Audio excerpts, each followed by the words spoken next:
the first unboxing of the Xiaomi 17 Ultra Black and Silver version nationwide, which is the overseas Leica phone. There doesn't seem to be much difference on the box. Just that the right one is heavier because it has the phone inside. The phone inside has been taken out by me. So let's open it and see what the differences are with the domestic black and white versions. Okay, slide to the left. Wow, it feels very ceremonial. Wow, such strong damping signature. Still in Chinese. It should be changed to English. I think it would be cooler. Then Lu Weibing directly opened the phone itself. Let's take a look. 3, 2, 1. Dun dun dun dun. Wow, a very retro vibe hits you.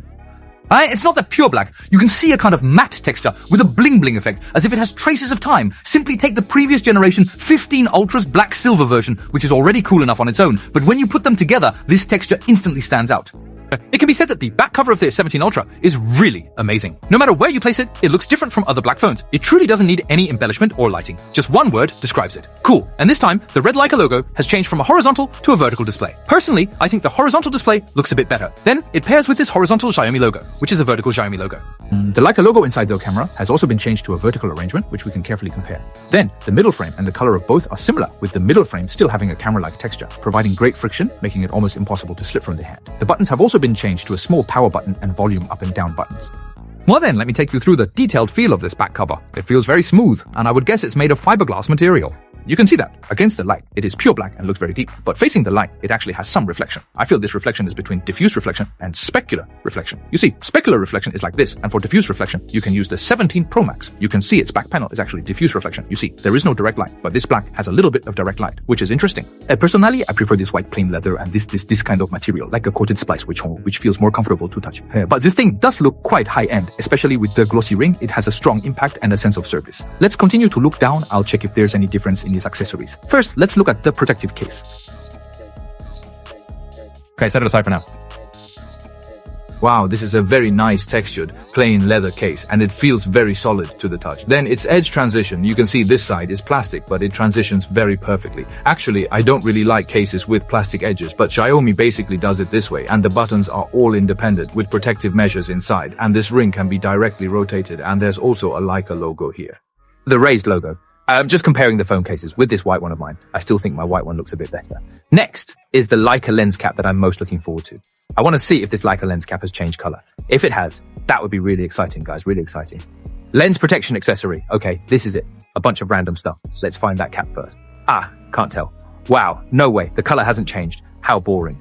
If the color changed, I could really take off. Oh no, the two colors are exactly the same. Anyone interested? Anyone interested? I'll sell it to you for a bit more.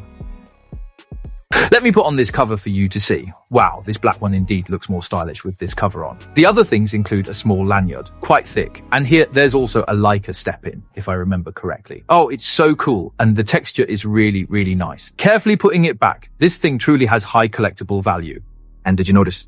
Even the wrapping paper looks very high-end. This adhesive can be reused, which is very environmentally friendly. Next, let's take a look at the charger set, a very heavy item. Last time I didn't notice, but you see its cable is braided, which indeed feels high-end. Braided cables have a longer lifespan and better flexibility. High-end phones are just different, very comfortable. Lighting up the front, well, nothing much to say. It still has the large rounded corners on the frame, and the 1.5K super pixel, the HyperOS interface, still looks very impressive.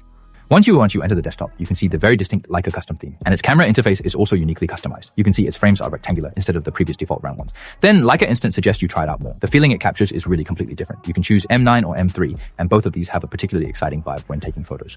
Let me show you a few photos I took casually before. They were really just taken casually. Wow, the play of light and shadow truly captures the essence of a camera, especially the one of the cat taken in the parking lot. The color of the paint below is exactly like some of the old photos shared by Leica. Then there's the charging animation of this phone, which I really like. Plug it in and feel it. The immersion is explosive. Then, entering the home screen, it has another feature, which is the master zoom ring. You need to pay attention to this, as you can set various things in here. I always keep the vibration on, because every time you toggle it, it vibrates in your hand. And when you toggle the shutter back and forth, it can directly enter the camera, which is very, very convenient. Previously, many fans said the zoom ring is not useful at all because the turning range is too small. You turn it a lot and it only zooms a little bit, making it hard to achieve that precise feeling, even though it is very precise. Then I'll tell you how to change the settings. You just need to find the master zoom ring in the settings, the zoom function, and change its photo mode to focal length switching. This makes it very comfortable to use, right? We're not professionals using filters or anything. How does focal length switching work? A light twist. You see, just a light twist, only 1 or 2 twists, and it switches the focal length. This way is very comfortable for us to use normally. Of course, if you twist it quickly, it can also switch quickly, right? The final black and silver